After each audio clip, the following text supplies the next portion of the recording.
Então, há muito tempo, desde o governo Fernando Henrique, na verdade desde o final do governo Itamar Franco, passando pelo governo Fernando Henrique e pelo governo Lula, o governo procura legitimar as fundações privadas atuando nas universidades, por muitos fatores, em particular porque o governo efetivamente não tem financiado adequadamente as universidades e procura passar para a sociedade a falácia de que através de parcerias com o sistema privado a universidade vai cumprir melhor o seu papel, que não é verdade. Essa MP 495 é mais uma vez uma tentativa de dar uma legalidade àquilo que é flagrantemente ilegal em relação à interferência de entidades privadas na universidade pública. Nessa MP, mais uma vez, o governo tenta, como tentou anteriormente em 2005, com o decreto 5.205, permitir que os recursos intelectuais, a capacidade de trabalho, os funcionários, os laboratórios das universidades possam operar para beneficiar interesses privados no âmbito de entidades privadas que são as fundações privadas, que se dizem de apoio, mas que na verdade querem apenas instrumentalizar a capacidade operacional da universidade para interesses que beneficiam os setores que têm maior poder econômico na sociedade. Como é que essa legislação faz isso? A MP procura, mais uma vez, dizer o seguinte: se existe um docente da universidade, se existe um laboratório na universidade, se existem funcionários especializados na universidade, eles vão poder trabalhar dentro da fundação para executar projetos de interesse privado na fundação privada. Isso é ilegal. Isso fere a legislação que regula o serviço público no país,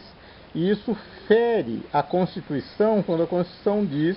que não pode haver acúmulo de cargos entre cargos da administração pública e particularmente entre cargos da administração pública com cargos em entidades privadas no serviço público. A MP procura também, ao invés de aumentar a infraestrutura administrativa da universidade, permitir que recursos que deveriam ser da universidade por conta de parcerias com o setor privado sejam administrados pelas entidades privadas. E isso tem um nome jurídico muito simples, que é o da duplicidade de caixa, ou que é o do Caixa 2. E existe legislação que proíbe o Caixa 2 na administração pública. Então a MP procura burlar a legislação em vigor no país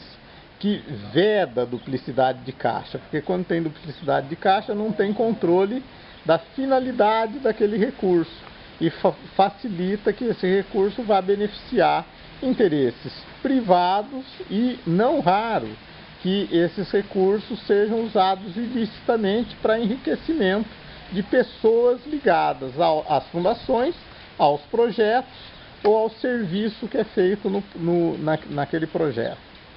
Além desses dois aspectos,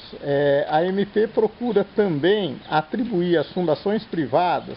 uma série de atividades que são atividades da administração pública, na gestão de recursos humanos, na administração de obrigações que são da universidade, justamente para facilitar que a capacidade instalada na universidade possa ser utilizada por setores que venham ter poder econômico para, supostamente, em função de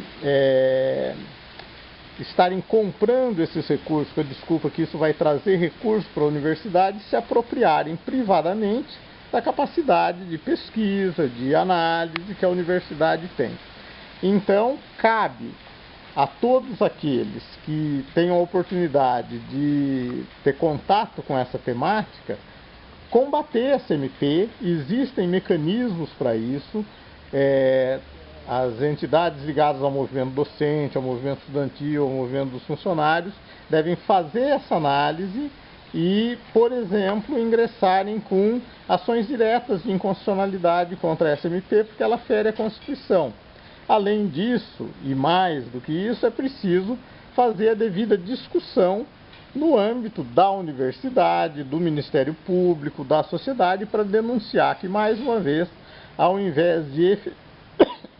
efetivamente investir na universidade pública, que é muito pequena no país, e aumentar os recursos públicos para a educação em todos os níveis de superior, o governo está tentando burlar essa necessidade social e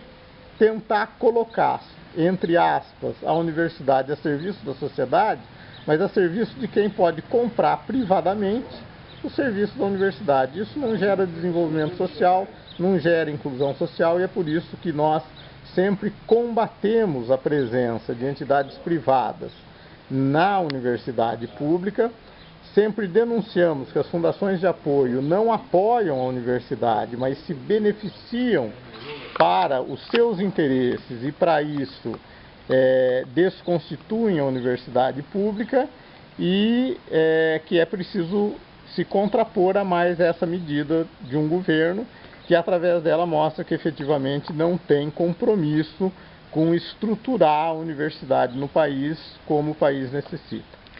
Ciro, além dessa medida de legalização, entre aspas, das fundações, o governo também criou uma entidade, uma estatal, para gerir os hospitais universitários. Como que os docentes estão observando essa MP, e há alguma discussão com relação a isso? Porque isso é uma maneira já de desvincular os hospitais da educação e levá-los definitivamente para a área da saúde. Então,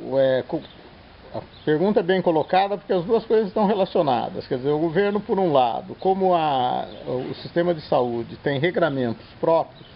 e os hospitais universitários têm uma interface com o Ministério da Educação, mas também com o Ministério da Saúde,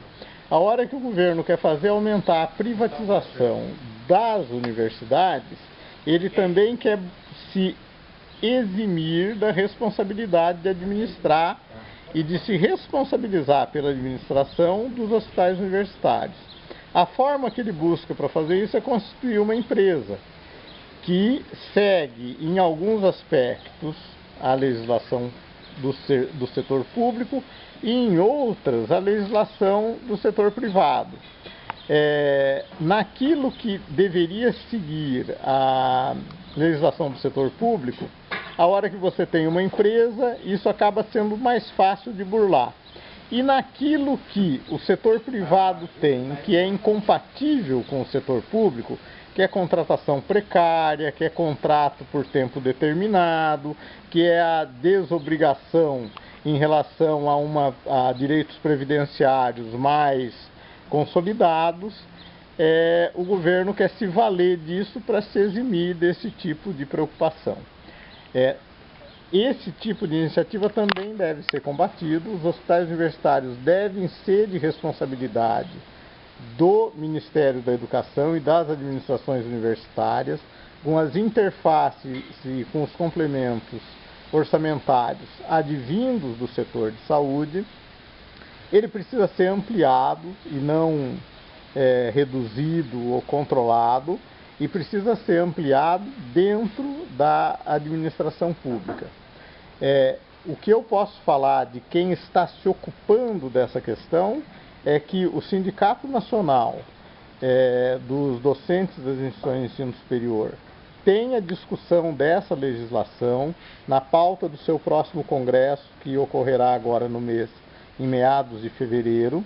e neste congresso serão tomadas as principais resoluções de que medidas o sindicato vai tomar para fazer a necessária discussão com a sociedade dos problemas dessas medidas e a fundamental contraposição no campo jurídico, administrativo e político dessas iniciativas do governo que não atendem ao interesse da sociedade.